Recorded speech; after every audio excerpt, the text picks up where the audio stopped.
Negeri 31 Oku, calon guru penggerak Angkatan 5 Kabupaten Ogan Komering Ulu, Provinsi Sumatera Selatan. Pada kesempatan kali ini saya akan mewawancarai Bapak Asmawi SPD MSI, Kepala SMP Negeri 31 Oku, Kecamatan Muara Jaya.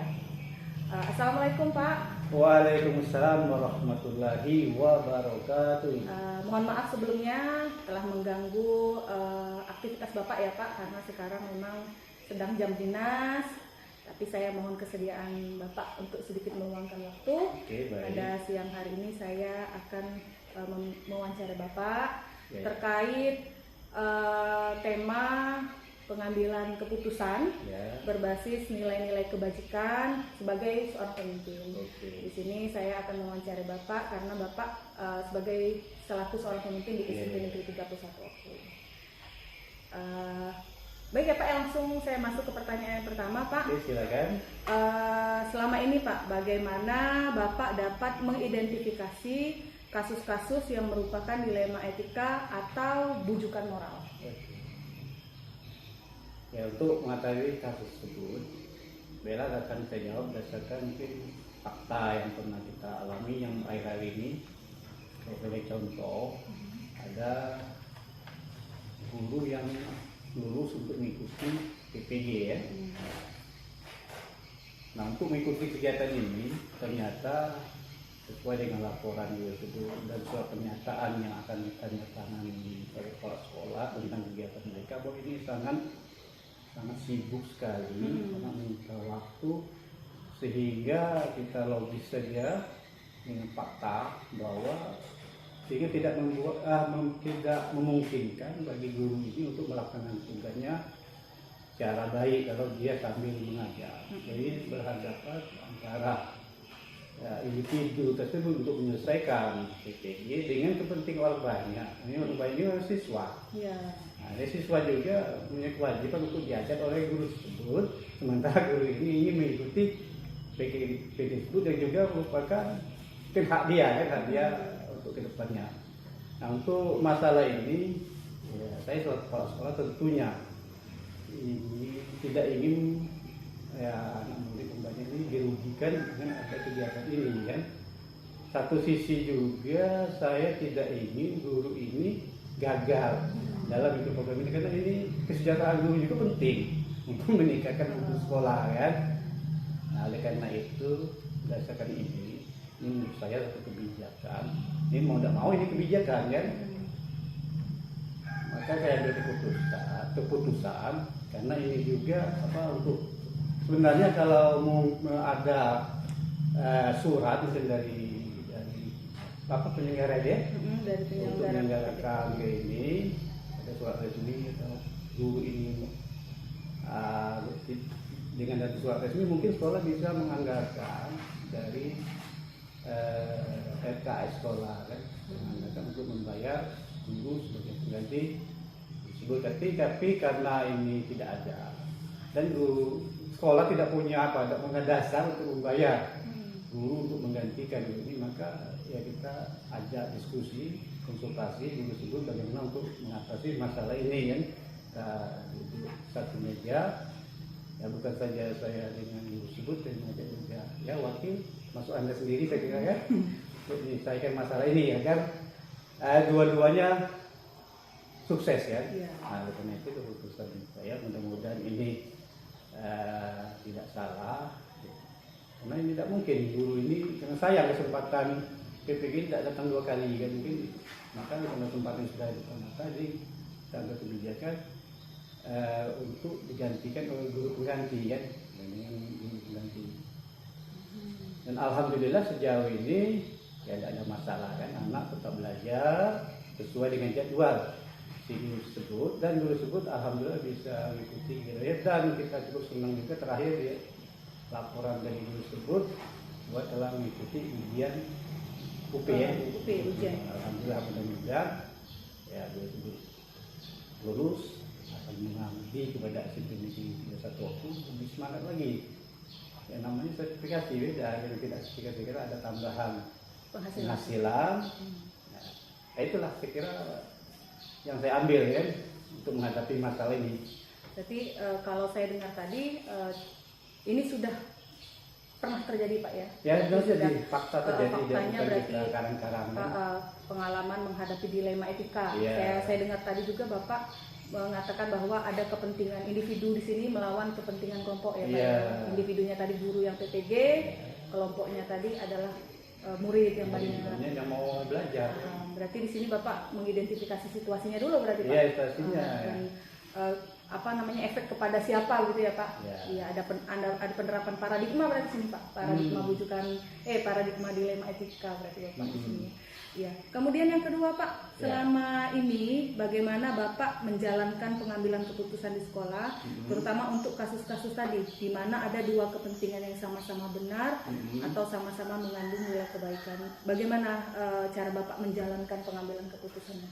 Ya, betul tadi kita sebagai makhluk sosial tentunya ya pertama kita karena ada pimpinan mungkin konsultasi dengan pimpinan bersama rekan warga sekolah ya kita ya mungkin ada menilai guru itu yang bisa memberi masukan baik kepada kita kan mungkin ada guru jadi kita yakin di satu sekolah itu ada potensi ada guru yang bisa diajak untuk berdiskusi untuk menyelesaikan masalah. Insya Allah kalau itu kita terapkan, ya potensi ada pada guru akan lagi, ini bisa beri masukan kepada kita, gitu kan. Berarti ada kolaborasi. Kolaborasi ya, jadi seharusnya dengan kolaborasi ya hasilnya lebih baik daripada kita berpikir sendiri kan. Iya. Dan di situ juga mungkin memberi pengalaman juga pada anak buah kita dalam menyelesaikan masalah. Ya, Sekaligus melatih Pak ya? Sekaligus melatih. Iya itu, kadang-kadang kita lebih melatih. Ya saya itu sangat senang saja, apalagi sekarang ini ada guru penggerak, kalau ada sendiri, sebagai guru penggerak itu sangat senang sekali. Kita sudah bisa memberikan delegasi pada guru tersebut. Jadi kalau guru penggerak sudah bisa kita delegasikan, bukan instruksi lagi kan. Bisa kita delegasikan, apalagi delegasikan, insya Allah itu bisa menjadi calon pak sekolah katanya kan dari guru penggerak itu kan. Pemimpin Pak ya.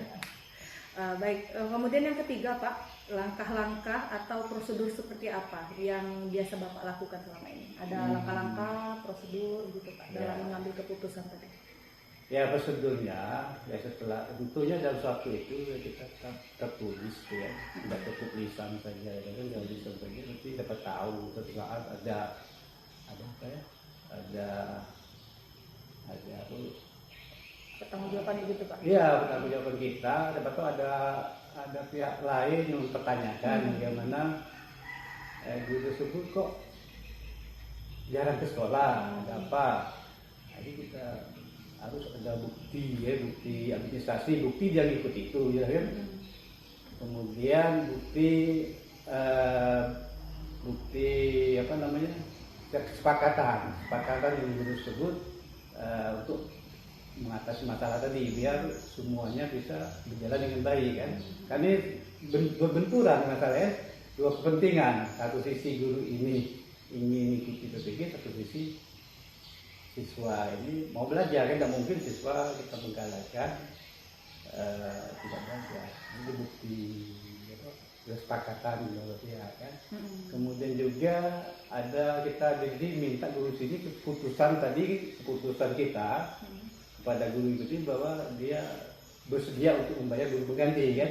Nah ini juga tidak asal beri kan honor itu dengan bukti fisik ada karena terima ini bisa dipertanggungjawabkan. Ya. Mudah-mudahan bisa dipertanggungjawabkan bukan saja terhadap pimpinan dunia ini. Ya, mudah-mudahan di mata Allah juga tidak melanggar gitu ya, karena tidak ada yang dirugikan. Sini Pak ya. Ya.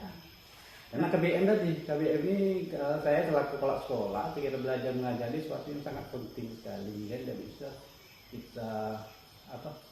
kita sepele. Maka untuk mengatasinya tidak bisa kita nggak sambil zoom segala macam sambil ngajari kan yang guru pengganti kan lebih fokus agar dia bertanggung jawab terhadap mengatasi lapisan ini. Karena berdasarkan laporan guru tersebut, berdasarkan surat mereka juga dan kepala sekolah menandatangani atau permintaan penyelenggara PPG tadi bahwa guru ini sulit untuk melaksanakan tugasnya secara normal seiring waktu taat mengikuti ini, maka itulah tadi jalan terbaik ya untuk menurut pikiran saya. Mudah-mudahan ya tidak ada yang dirugikan di sini Iya, ya. mudah-mudahan Pak ya. Nah, kemudian hal-hal apa saja yang selama ini Bapak anggap efektif dalam mengambil keputusan yang pada kasus-kasus dilema etika tadi? Hal-hal yang bisa Bapak anggap sebagai hal yang efektif? Ya, yang paling efektif pertama kita jangan lupa sebenarnya peraturan. Ada peraturan Pak ya? Ya, peraturan yang ada ya. Karena itu dasar utama kita ya. Jadi aturan itu tetap kita pegang kan, peraturan. Berarti hal efektifnya itu kembali lagi kepada Ya, peraturan tadi. peraturan sih, siapa tahu itu mungkin ada kasus lain saat ini, mungkin kita dibujuk oleh guru mungkin hal-hal yang kurang baik mungkin kan, karena dia ada kebutuhan pribadi mungkin. Nah ini kalau ini agak lebih mudah kita ngatasinya kan. Karena jelas Pak ya di sini. Jelas di sini mungkin ada yang hal yang kurang baik. Apa contohnya kira-kira yang kurang baik ini? Misalnya antara benar dan salah, kan? Yang Pakai benar dan dana salah. tidak ini. Nah, yang model seperti itu saya kira kita tegas gitu kan. Mungkin ada aturannya kan. Berarti efektifnya itu kembali ke peraturan dan Banyak harus tegas ya Pak ya. peraturan. Yang benar juga kalau benturan dan kita harus memilih salah satu, itulah tadi kita juga tetap Kembali ke ke peraturan kan, KBM itu tetap berjalan kan, nggak bisa kita sepele. Saya kira itu aturan, kita tetap aturan berarti Ya. yang dianggap efektif Pak ya.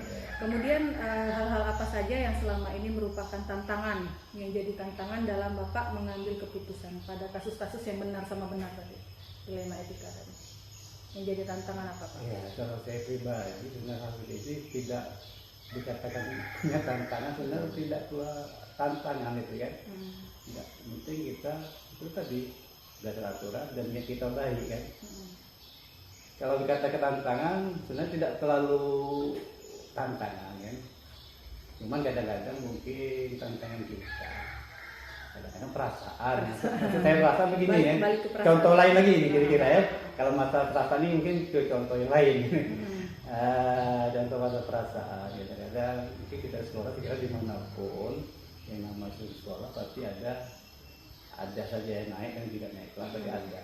Nah, kadang kita bersurat ini anak itu mungkin karena kesepakatan saja wajarnya tidak naik. Tapi kadang-kadang kasihan perasaan tadi kan. Ada perasaan gitu. Kadang-kadang kita lihat mungkin keadaan keluarganya gimana kan, atau anak ini selama ini ternyata penyebab dia ini, kalau kita sendiri jadi siswa ini belum tentu mungkin bisa seperti dia kan. Tapi dia alhamdulillah sekolahnya masih terus, kadang-kadang mungkin ada terlambatnya kan. Kalau kita mungkin tidak sanggup mengikuti anak ini kan, mungkin ditinggalkan oleh orang tuanya berhari-hari tersebut, orang tuanya pergi pagi pulang malam. Tapi alhamdulillah anak ini walaupun mungkin kasusnya sering terlambat kan, gitu ya. Nah itu kadang-kadang kalau faktanya mungkin anak ini hasilnya mungkin tidak naik kelas. Tapi kembali ke perasaan tadi Pak, Nah itu jadi itu tantangan kadang-kadang kita orang Indonesia ini kadang perasaan kan, perasaan. yang memberatkan itu jadi tantangan Pak ya sebenarnya. Oke. Kemudian Pak, apakah Bapak memiliki sebuah tata kala atau jadwal tertentu dalam menyelesaikan kasus dilema etika tadi? Apakah langsung diselesaikan di tempat jika ada kasus tersebut, atau Bapak mengatur jadwal, memilih jadwal untuk menyelesaikannya? Nah, kalau ada bentuk atau prosedur seperti apa yang dijalankan? Kalau memang diselesaikan di tempat seperti apa? Kalau ada jadwal seperti apa bentuknya? Yang contoh yang mana sih? Yang dilema etika tadi Pak. Etika. Apakah langsung diselesaikan di tempat? Yang contoh yang benar tadi atau yang naik tadi? Benar dengan benar bisa. Oh ya. Apakah nantinya Bapak langsung kalau ada kasus langsung diselesaikan pada saat itu, Ya. atau ada waktu tertentu nanti disediakan sendiri waktu? Ya kalau masa ini sebenarnya kita itu apa yang bisa kita kerjakan hari ini, misalnya kita kerjakan hari ini, yang apa kita tunda sama besok. Ya. Hari ini lebih baik kita kerja apa yang bisa kita kerjakan hari ini, yang apa harus kita bisa tunda untuk besok. Jadi secepatnya kita selesaikan kan. Berarti langsung selesaikan di tempat Ya. gitu ya Pak ya. Prosedurnya seperti apa itu Pak? Ya prosedurnya ya itu tadi sudah kita sebutkan tadi sebenarnya. Dipanggil gitu ya. Ya, tunjuk satu meja, gitu ya. Kita jelaskan duduk perkaranya. duduk perkaranya, ya kan. Jangan sampai ada yang dirugikan, apalagi kita seandainya buat pelaku pegawai negeri, jangan sampai ya merugikan negara dan tidak melakukan tugas. Ya saya kira secepatnya, Cepatnya Pak ya. Cepatnya, apalagi situasinya sedang apa? Sedang Harus membutuhkan keputusan segera betul, gitu, Pak, segera. Yang nama masalah itu lebih cepat lebih baik kita selesaikan saja. Langsung cepat dieksekusi gitu Pak istilahnya. Jadi biar tidak berlarut-larut ya Pak. Iya. Kemudian yang selanjutnya Pak, adakah seseorang atau faktor-faktor ya yang selama ini bisa mempermudah atau membantu Bapak dalam pengambilan keputusan untuk kasus-kasus dilema etika tadi? Yang mempermudah lingkungan sekolah, dukungan dari lingkungan sekolah, warga sekolah, masyarakat juga, ya. Dukung mereka semua, kita jadi mudah untuk mengambil keputusan, kan. Contoh itu tadi, kita membuat keputusan pada guru, ada contoh lain lagi sana ya, boleh? Contoh Boleh, lain. boleh. Saya ada contoh lain lagi, ada seorang guru sudah 2 kali cuti, nah, mau cuti yang ketiga, kita aturan mungkin tidak bisa ada cuti resmi lagi. Nah, kita harus punya keputusan sini kan. Nah ini sama-sama benar juga, satu sisi mau melahirkan, kita manusiawi saja, orang baru melahirkan, apa mungkin dia akan ngajar. Nah itu ya, paling tidak 1 bulan kan paling tidak ada masa cutinya, dia mau tidak mau tidak bisa mengajar kan, kemanusiaan kan. Seperti guru honor juga begitu ya Pak? Ya, nah ini dengan ada dukungan, maksudnya kita ini tadi dengan ada dukungan warga sekolah, pengajar warga sekolah kan tidak ada masalah, itu kan kita memberikan pengganti tadi kan selama 1 bulan karena kita jelaskan juga masalahnya, karena ini orang baru melahirkan, apakah mungkin baru melahirkan langsung mengajar kira-kira kan? Ada dah. Terkait dengan kesehatan juga. Ada kesehatan. Nah ini dukungan ini warga sekolah, sebenarnya lingkungan warga sekolah yang dukung warga, ini kita mudah mudah dimengerti oleh warga sekolah. Kan kita masalahnya karena kita repot itu kalau keputusan tersebut kadang-kadang ada warga sekolah kurang setuju, mengkritik, gitu kan. Nah, tapi alhamdulillah sejauh ini yang saya alami, ya selagi itu niat kita baik, saya kira akan didukung oleh warga sekolah. Ini alhamdulillah dukung itu sangat kita butuhkan ya. Berarti hal itulah yang mempermudah Pak. Iya. Nah, pertanyaan terakhir Pak, dari semua hal yang telah Bapak sampaikan tadi, pembelajaran apa yang dapat Bapak petik dari pengalaman Bapak selama ini dalam mengambil keputusan yang terkait benar dengan benar tadi, dilema etika tadi? Ya, pembelajaran yang sangat berkesan bagi saya selama sekolah.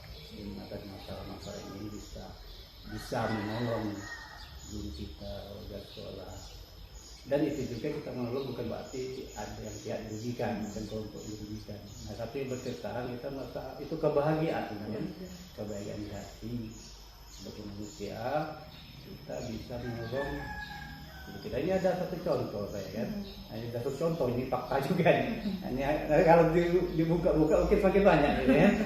Jadi contoh kan, ada seorang guru, dia dulu saya tugas di salah satu waktu saya kena tugas, ini betul suaminya, dia di Batu Raja ini sepertinya apa ya, sepertinya mati langka ya, mati langka, artinya suaminya agak kurang nyaman lah ya di Batu Raja.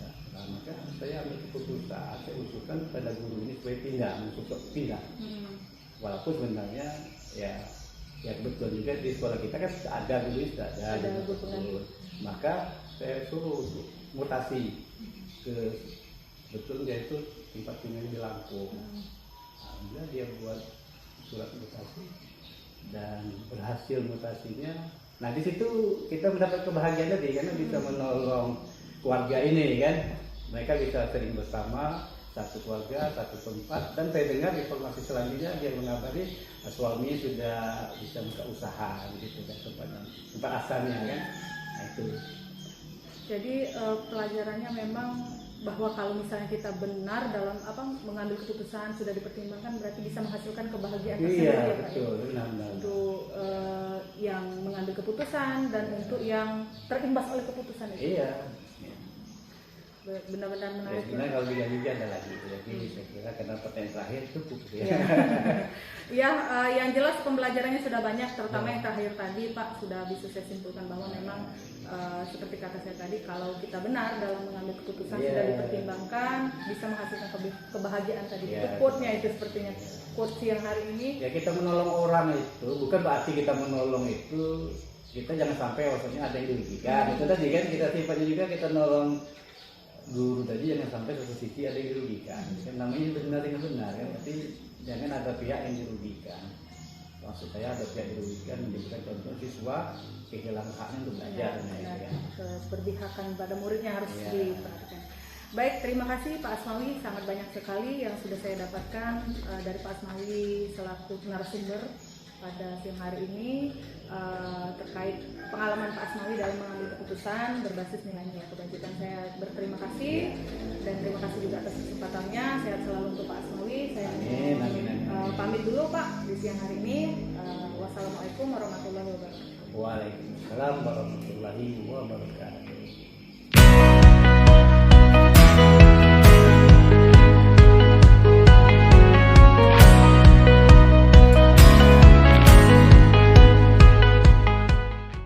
Assalamualaikum warahmatullahi wabarakatuh. Saya Asarina Jehan Juliani, guru SMP Negeri 31 Oku, calon guru penggerak Angkatan 5 Kabupaten Ogan Komering Ulu, Provinsi Sumatera Selatan.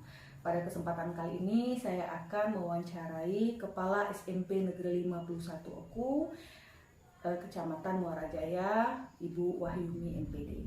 Assalamualaikum warahmatullahi wabarakatuh, Ibu Wahyumi. Waalaikumsalam warahmatullahi wabarakatuh. Ya, terima kasih atas kesempatan yang diberikan untuk mewawancarai Ibu Wahyumi ya pada sore hari ini. Saya akan mewawancarai Ibu Umi terkait pengambilan keputusan berbasis nilai-nilai kebajikan sebagai seorang pemimpin. Ada beberapa pertanyaan yang nantinya akan saya tanyakan kepada Ibu Umi dan saya minta dengan rendah hati agar Ibu Umi bisa menjawab pertanyaan saya.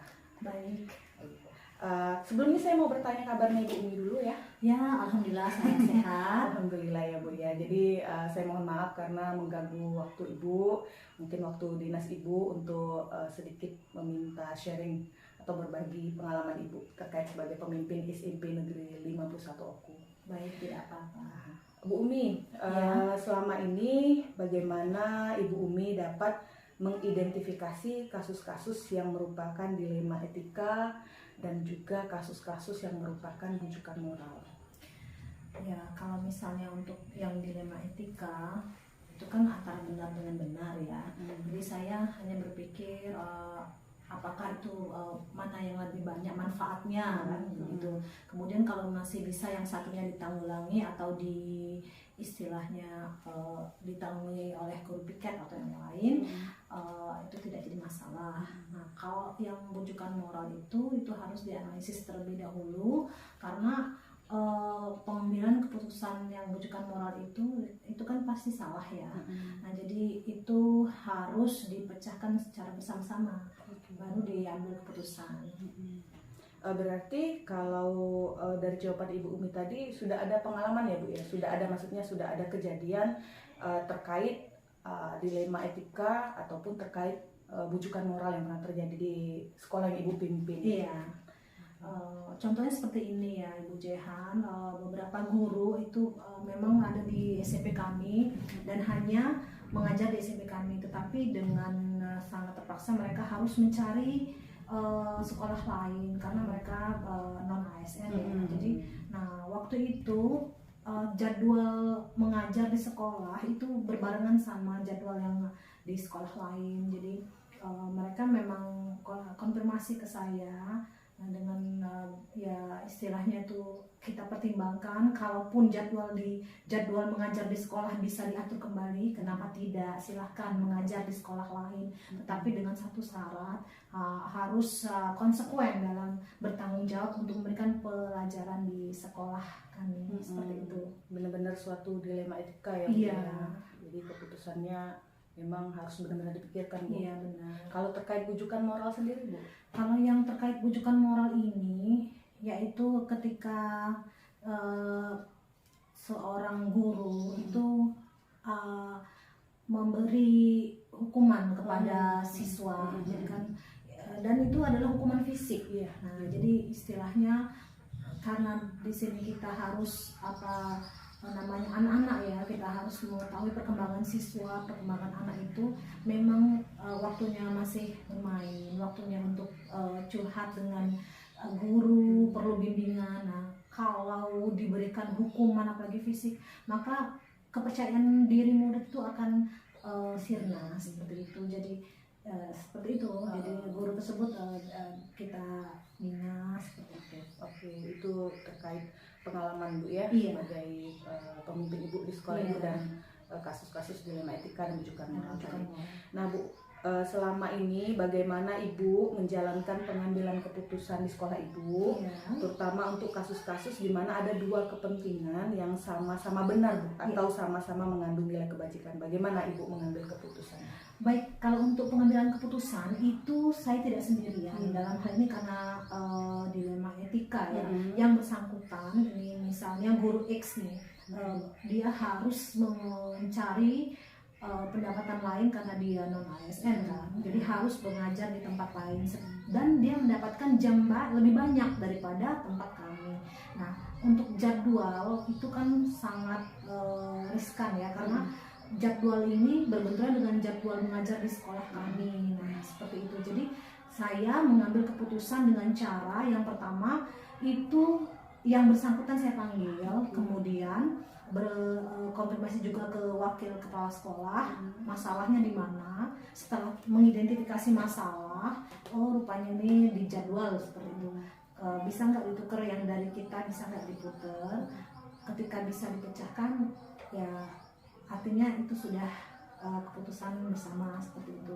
Kalaupun tidak bisa dipecahkan karena yang bersangkutan terlalu padat jadwalnya, kita alihkan ke sekolah yang di tempat guru X tersebut mengajar.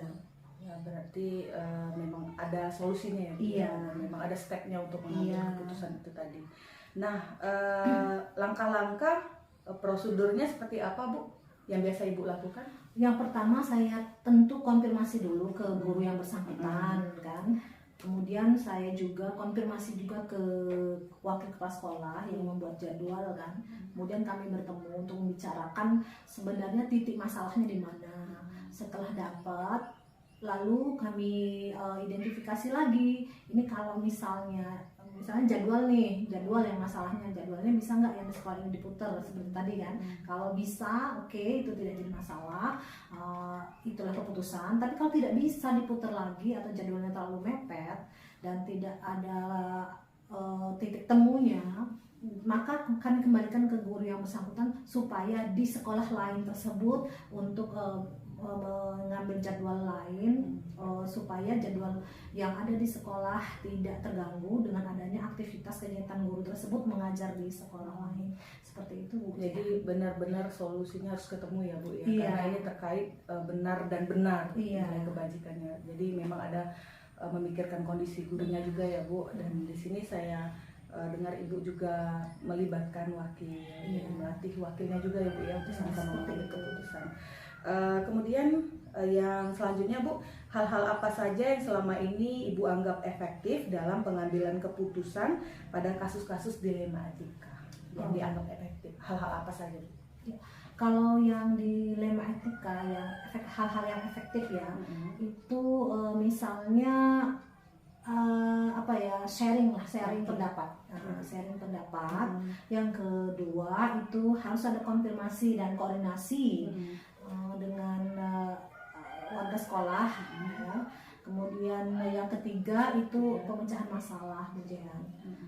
Jadi Kalau dan yang selanjutnya itu tanggung jawab, harus konsisten dengan keputusan yang diambil seperti itu. Berarti ada 4 Bu ya. Iya, ada 4. Efektif tadi itu adalah sharing, Iya, sharing. kemudian komunikasinya juga Iya. ya, kemudian tanggung jawab juga ada di Iya. sana Bu ya. Nah kemudian Bu, hal-hal apa saja yang selama ini merupakan tantangan Bu dalam pengambilan keputusan pada kasus-kasus dilema etika tadi yang menjadi tantangan? Yang menjadi tantangannya, kalau menurut saya yang menjadi tantangan ini bila belum ada titik temu di antara kedua keputusan ya.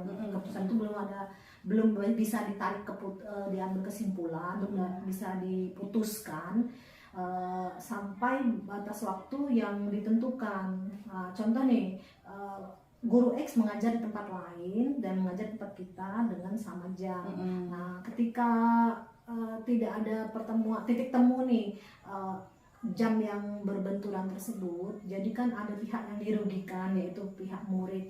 Nah, di situ merupakan satu tantangan dalam hal ini untuk mengambil keputusan mana yang sebaiknya harus dilakukan. Berarti tantangannya itu Bu ya, Iya. terkait dengan kepentingan murid ya, Iya, berpihak benar. kepada murid tadi.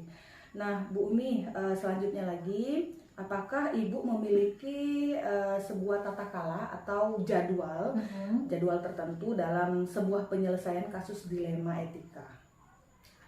Itu ada jadwalnya tersendiri tidak Bu? Kalau yang dilema etika saya belum buat jadwal, sebab ketika masalah itu timbul baru berkoordinasi dengan semua warga sekolah atau yang bersangkutan. Berarti itu artinya insidental ya Bu ya? Iya. Kalau misalnya ada kasusnya Iya. baru diselesaikan. Nah, Nah apakah Ibu langsung menyelesaikan di tempat atau nantinya akan memiliki sebuah jadwal dan prosedur untuk dijalankan? ya saya kalau biasanya sudah ada kasus yang seperti itu tentu ada jadwalnya, sebab mau dijadwalkan supaya kita bisa bertemu bersama-sama seperti itu. Ada jadwalnya, kemudian ada dokumen notulen untuk agenda kepala sekolah penyelesaian masalah dari dilema etika atau kasus guru. Kemudian juga ada data hadirnya. Berarti memang benar-benar sesuai prosedur lah Bu ya, sehingga bisa dipertanggungjawabkan Iya. gitu ya Bu ya.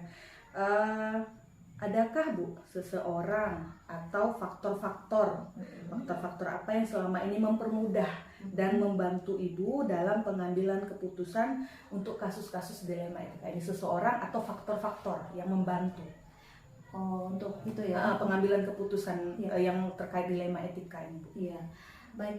Terima kasih. Untuk yang dilema etika ini banyak juga faktor yang mendukung Ibu Jehan, terutama pendapat-pendapat dari wakil kepala sekolah dan juga ada guru BK yang dalam hal ini mempunyai ide-ide atau masukan yang sepertinya tidak memberatkan sana sini dan cukup membantu untuk menyelesaikan masalah. Selain itu juga seluruh guru, itu faktor seluruh guru yang mendukung adanya keperpihakan kepada murid. Jadi dalam hal ini kalau ada kasus-kasus tertentu mereka cukup kooperatif untuk menyelesaikannya bersama-sama. Berarti ada bantuan Bu ya Iya. dari wakil selaku orang kedua ya di Iya, sekolah. kemudian guru BK dan juga guru-guru itu sendiri yang cukup kooperatif bila ada masalah. Iya, kalau guru BK mungkin terkaitnya dengan anak ya Bu? Iya. Kasus dilema etika anak. Ada juga mungkin Bu ya pengalaman kasus dilema etika terkait muridnya ya? Iya, ada juga Karena sekolah kita memang sekolah yang di daerah terpencil, yang adat istiadatnya masih sangat dijunjung sekali. Iya.